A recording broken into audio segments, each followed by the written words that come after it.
Heavenly Father, thank you for this gathering here, Lord. Thanks for brothers to just wanted to jump into the conversation about different topics and under your guidance and your way, Lord. Lord, just so we that since that is our theme, Lord, we ask you to be present in this meeting, Lord. Lord, yeah, just the things that we have. Things that we've been experienced, Lord, Lord, let that be just the tool of just shining others, our friends, and our communities, Lord. Let us not be wasted, and Lord, just help us not to be just in the same place, but strive to be better, Lord. We pray in Jesus Christ's name.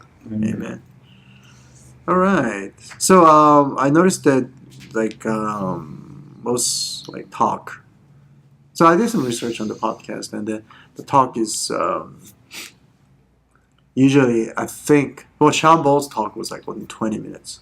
Yeah. On the podcast, yeah. Yeah, it seems short because their topic is so heavy. Yeah. But most of the time, I think it's like 20 minutes is good, and there's between two people there 20 minutes. So which means that if one person is going to present it, I think the person's presentation should be about 10 minutes.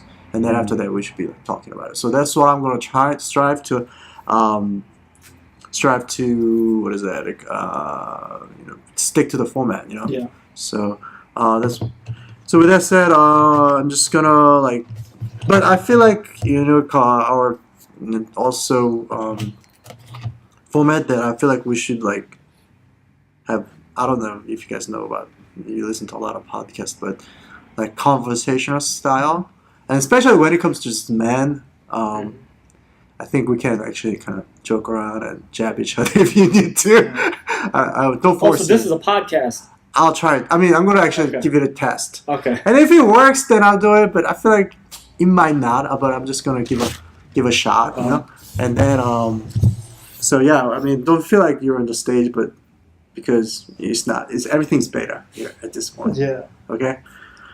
Cool. So jump into any topics that I've talked about. Feel free to, and then we'll keep it within altogether about 20 minutes. If it goes over, maybe 30 minutes. Okay. So cool. All right. So we're gonna be talking about pornography issues. Just pretty simple. Whether it's a Christian background or none, it's a huge issue right now. Because also the technology, before there had to be some kind of traces, like when you purchase something, that the cashier sees you, or someone discovers you, your mom finds out, and all that, and then I'm sure there's a trace of, different stuff on the book as well. Yeah, you gotta hide the magazine. Yeah. But now it's pretty much like available everywhere, and it's only increasing, Yeah. So, I mean, and then few factors that so I listened to about 5 different podcasts and they're Christians to non-Christians and all that. And the facts are there, but at the same time the facts are hard to grasp up because no one wants to really talk about it. And that's the one that I think is a big issue too. And one of the reasons I'm here also to talk about it is to not just say, hey, come out of the closet. Who's watching porn or who doesn't? Kind of that's maybe like a later issue if we need to get into depth. But for us to actually kind of have a conversation and then have a little bit of the awareness of it, because if you talk about it, this kind of issues, it'll surprise you. Some people say, I didn't even even if that was an issue. They're like, what is wrong with watching a porn? That's that's general question. Mm-hmm. And all of us, one point of time, we thought, yeah, there's nothing wrong with it. It's a victimless crime kind of thing. And so now we got to talk about it, just like we're talking to our kids about the drug. I mean, grown adults need to talk about this issue, So I feel like it's bringing up to the surface, So I guess the fact says that two-thirds of men watching porn. I don't know. I think it's loose fact, I think it's higher than that. Yeah, right. So that's the thing too. It says another fact is to people talk about this. It's a drug of a choice. It's addictive, and also what people say is like they want every time they do has to be something stronger. Yep. So it's getting harder, and And that's one of the reasons like we can say is that destructive and then addictive. It's destroy sex life. And this it varies, of course, in the situation and affect relationship. And then there's moral issues that we're talking about here is that, and jump in anytime you want to, like, moral issues like, woman doesn't enjoy the style of porn that we watch. We just think that's what woman enjoys, it kind of thing. But if you really like, you have to have a survey, and they actually just kind of playing along with it. Fantasy and reality is confusing. People think it's like this is what's happening in the real sex, and the reality is different too. And that's actually more married people kind of know. They're like, your wife's like, what the hell's wrong with you? Kind of thing. It's like, oh, okay. I have to rewire my brain what it means to have sex, kind of thing. So I was like, I thought this is what you like. Yeah. That's what I saw. And I thought this everybody's do. Like, I was like, because there's a name for it doesn't mean that's right. So kind of thing. And so kind of. So there's a stage of the porn that, like, of course, before the teenager, during the teenager time, but there's this time in the single, when you're single, and then time there's like married, and then there's time like your life actually now affects in your kids.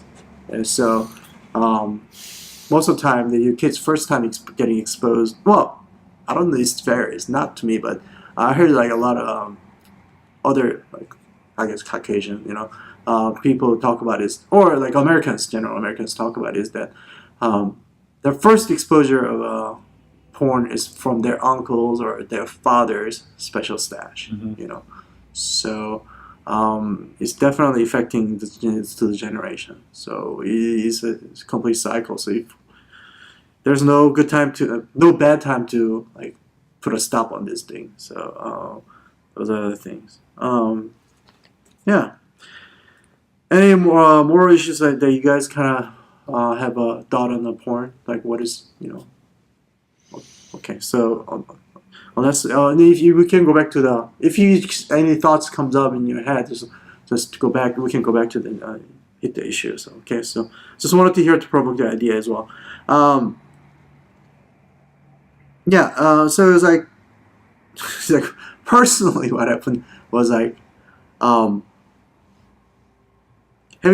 meeting a girl, like, well, not having sex, but like girl kind of thing. It's like stay up all night, get all night to get lucky. I thought that was the coolest thing, right? Yeah, and then I was like, oh yeah, that's so exciting, kind of thing. And I don't know. Now I'm thinking, it's like, what was I so excited about? You're tired. You should go to sleep. You should do something better than just chasing girls, kind of thing. Yeah, no problem.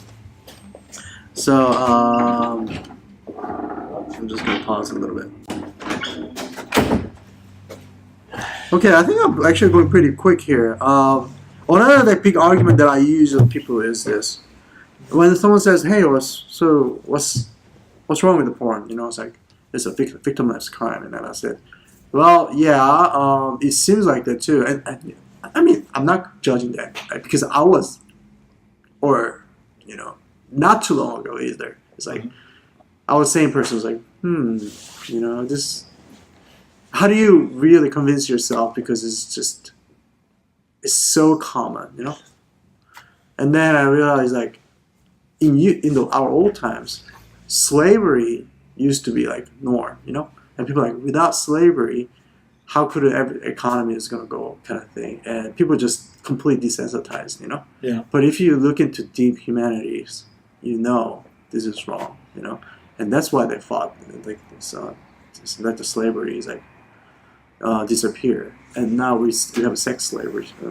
Slavery. And basically, with porn, it's like, we all know TV is a brainwashing tool. We can pretty much, that's common sense. If you watch a certain show over and over, those images and thoughts can be in your mind. So when you're brainwashing yourself with porn, your mind is always in that sex mode, right? That's for me. When I watched porn, my mind was, first I was exposed to porn at like age 3 years old. And so like since that, even at age 3, I was already getting like the sexual, like, I found myself, age 3, seriously. The neighborhood kids started showing me the porn and I was grossed out by it. But then I know now looking back on my life, at an early age, I started getting more.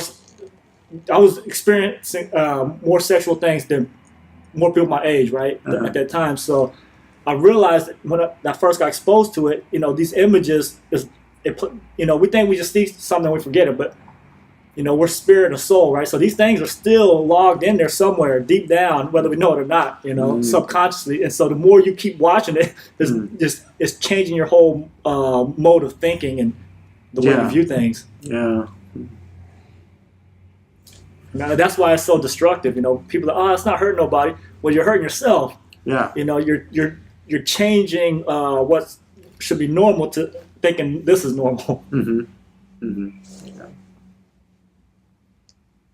Yeah, because your brain is kind of trained that way over the time, and then later you try to reset your brain, and it's just taking a much longer time. Yeah, it's rewiring. It's taking such a long rehab process. Yeah. People are like, oh, you know what? I'm single. I'm just gonna do this, and then when I get married, I'll be pure or something like that. Doesn't work. I mean, it helps. It helps. But it's like your marriage is going to be harder. Yeah, marriage is not going to solve your addiction. Yeah, yeah, and then there was a lot of also cases like so married men's like, I still watch porn. I was like, it's like that didn't really solve because you have a one wife, right. So even me, my wife's like kind of like, it's like, well, I don't want to get too in detail, but she's like. She saw me in that person, and then I was like, okay, shoot. I wish I didn't see anything before, because now I'm having a certain expectation, and then what am I kind of going to do, kind of thing. And then I think, but through Christ, everything's possible, So I commit myself to the higher standard of what God has given us, and it's not by works, but it's by grace. Yeah, so with that grace, that I actually be able to strive for that, and then I'm okay with it's like the newfound, ideas, instead of people like, oh yeah, I'm gonna force myself to be better, but it's just like, it's just your sinful nature is like so much harder to just to fix, once in that mode kind of thing. So, yeah. All right, Jimmy, you still got anything? It is a big issue. I mean, I have, even back at home, like, I know plenty of friends who, like, because I mean, when we guys, like, hang out, we have real talks, and we're not unashamed, because we, whatever we talk about in the group stays in the group. So talk about these things too. Like, it's not just about porn. We talk about like politics and all that, but it's when we talk about things like porn, like it's a rapidly growing issue, just because like the industry's only getting bigger. Like everybody's like, they even teach like sex ed and stuff like that, and like when you're like elementary or middle school or something like that. It's like, in one way I feel like parents could play a big role in kind of helping them like avoid that by disciplining them in a way that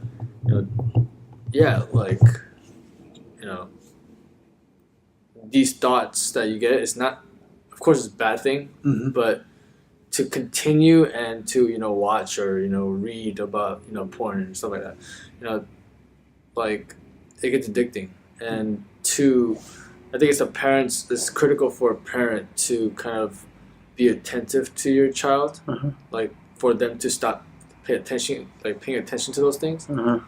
And like when I was 10, when my dad left, like I was exposed to that material, and like for years, it was a constant struggle, and like because I didn't have that support, and my mom always working and all that, like I really had no support to say for someone to say like, oh, like I'm gonna be with you, but you need to stop that, like because not only is it addicting, and not only is it simple, but if you keep doing it, it can carry on for like however many years. Yourself and the generation. Right. Yeah. And I think that's kind of like the reason why, like we have this issue in America, just because, if I, when I go to different parts of the city, like, when I go into like, a neighborhood full of like Mexicans or Asians or something like that, Mm-hmm. like I notice the difference. Like some people, when I hang out with them, like I have like Mexican friends, like I hang out with them constantly, and like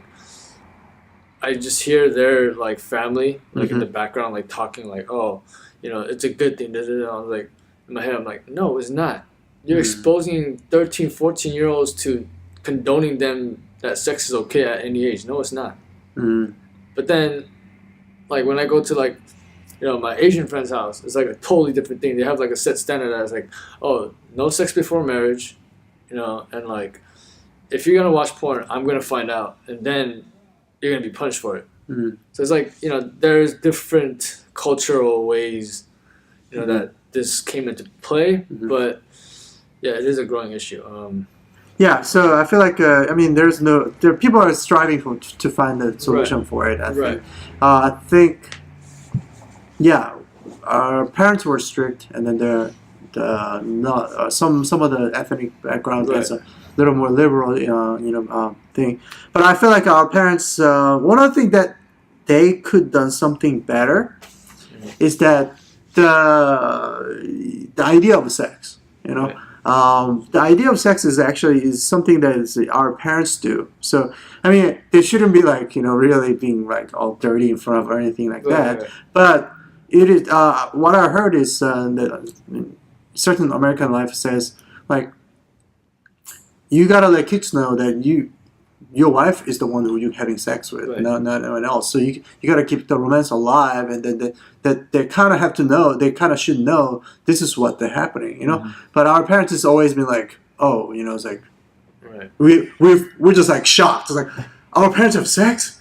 That's crazy, it's like, that's like, and that shouldn't be a shocker for us, kind of thing. So, I feel like porn is not even where it begins. That's like kind of like the later stage. The society is already over sexualizing kids. There are all these TV shows, all the sexual stuff, even though it's not porn, but that's kind of already setting the foundation in their minds to lead into porn, right? And so music is always talking about sex. You're seeing TV shows about sex, movies with sex, and it's always that's just kind of preparing them to actually go into porn, like be watching porn full time. So the society's over sexualizing kids. Look at kids today. Like when I was 10 years old, girls just wear t-shirts and shorts. Now you got girls dressing all like sexy at 10 years old, wearing makeup that's crazy. Like the society has been shifting all that, more sexualization at an earlier age. And now you see we have a huge porn problem now, yeah. I think you got to educate them that we're different. It's like, I know it looks everyone else is doing it, but no, we're different. We're striving for the better kind of thing. So, I think that's good. That's a good point. Also, another point, I think what we're watching plays a huge part of it. Obviously watching porn that affects us, but even like regular TV shows, what we're watching, because if we're trying to get free from porn and we're watching TV shows that still has a lot of like sexual undertones, that's still placing that thought to already get us thinking in that direction. Yeah. So when we watch, even if it's not porn, it also matters, Yeah, it's like now I'm starting to think, there's something that I haven't covered. There's media. Yeah. It's just like natural, like what you see in society, right? So good. A few things that I wanted to add was like for practical application that we can do is this. Add a porn filter on your phone, basically. So I actually did that to my phone. Because among my guy friends, and we talked about it, like, and then like sometimes like people are like about ready to share like what's good side or how to do kind of thing, and then people just kind of stop kind of thing. And I heard this group that people actually openly talk about it. Where do you get, they exchange stuff like, and then I feel like that's when you you will eventually get into the situation, or you are and that kind of thing. Don't afraid to bring up the subject, one, and don't be afraid to just walk away if you're not you're not going to be take a control over. And the third, like, yeah, or be the leader and say, hey, this is wrong what you guys talk about. So I appreciate you guys don't talk about it, kind of thing. And yeah, eventually there's going to be a leader. And then also, you're like, I mean, you don't have kids, so I'm going to start like monitoring my kids. There is like monitor apps everywhere. Yeah, right. I'm going to be trying different things. But from the by default on the phone, there is a setting, and then yeah. So actually, once you set it, it actually applies to. Yeah, I know what you're talking about. Yeah. So Like, I mean, it's not going to filter everything, but at the same time, like you Right. know, you don't want people to see too far, kind of thing. Yeah. So Right. that's one thing. What do you think? Yeah, you No. just agree with me. I mean, I'm just picking on no, you. I agree with the filter thing because Uh-huh. I've noticed that like, these technological companies like Microsoft or whoever invents computers, and all that. Like I've noticed most of them have started or began to start like putting filters and having like that family control option for most parents who actually care, and it's effective to some degree. Yeah, I feel like you can always hack it too. There, You can. know?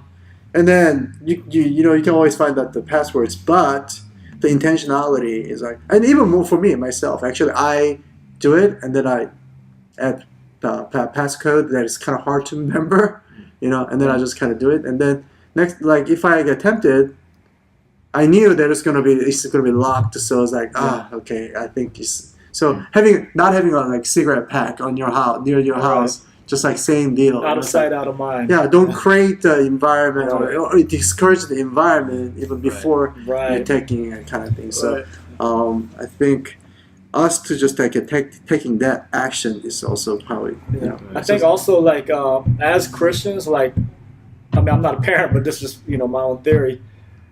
For kids, if we explain not just porn, but just what we're watching, how that affects our soul and spirit, and how it damages it, and if we teach kids like what you're watching, whether it's violence or whatever, that what that's actually doing to your soul and spirit, and then kids when they would see things, they already aware of what the result is if they continue watching it. So kind of like preparing them for, because sooner or later they're gonna come across it, right? They're gonna see some type of sexual thing or violence.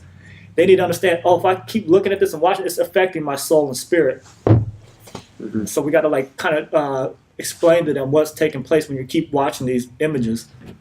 Yeah, it's cool. I know it's like I looked at the Bible verses to connect, and then I mean there are a lot of obvious ones out there, just don't be lost and kind of thing. Mm-hmm. And but I mean I did skim through and they were great. But one thing that is kind of really like it gave me a little new revelation is this: Philippians 4:8. Finally, brothers, whatever is true, whatever is honorable, whatever is just, whatever is pure, whatever is lovely, whatever is commendable, if there is any excellence, if there is any worthy of a praise, think about these things. So, it's kind of, to me, is a new discovery. It's like, because I know people will say, well, you can't fight in your nature, or people is going to say all kinds of things. And it is true, and then we're fighting for it. Maybe the statistic says 100%. And then if I had to be like the 1,000,001%, I still think it's if something that we are striving for deep in your heart is the right thing, then I think it's good us to attack. Same. So. Yeah, that's a good point. People are always saying, you can't fight your natural instincts and stuff, which is a valid point. But also, you don't have to feed it. Yeah. You don't have to feed it feed it a buffet of that. It's just unhealthy. Yeah. So, one of the part that kind of really like also kind of inspired me is this podcast. And towards the end, this guy was talking about his dream, and it's his subconscious level. He made this kind of. I had a little revelation, so I'm going to just share with you guys in 2 minutes.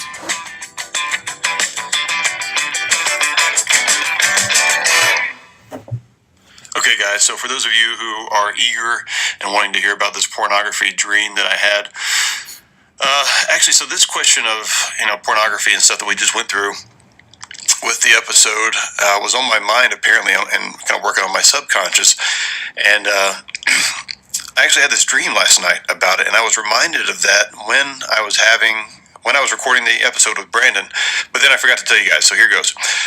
In the dream, I'm in one of my dad's old houses, and I'm walking. It looks different. It doesn't look like it actually did, but it doesn't really matter for the context of this, I guess. I had to go to the bathroom, so maybe I had to go to the bathroom in the dream as well. I don't know. So I had to go to the bathroom, and I'm walking through the house, and I walk past essentially what's like a laundry room, and on top of like a washer or dryer is a couple of porno mags, and then on top of that are some clothes, so I can't really see them. So my dreams are filtered out. That's nice. I can't see what's on the cover. I can't even really read the title. And I just sort of glance at him. And there was that moment of temptation, like, I wonder what my dad's still into, or I wonder what he's reading these days, or I wonder if I want to look at these things and see what they're about. And then I decided not to. And I remember as I was continue walking to the restroom, I thought to myself, I'm glad that I'm a better man than that. And I think that was some insight for me. I wish I'd shared this with you guys during the episode, but there's some insight for me just in seeing that, because I think sometimes in our dreams, I didn't realize I was dreaming at the time, but I think sometimes in our dreams, we're our truer selves or our freer selves, especially when we're in a situation where we don't think anybody could know or see what we're doing, and then to make the right choice. I was proud of myself, essentially what it comes down to. And so I don't know if that's any benefit to you guys, but I wanted to share that since I brought it up, and hopefully it'll do somebody some good. Thanks, guys, for tuning in. Yeah. Cool. That is 25 minutes. Yay. Nice.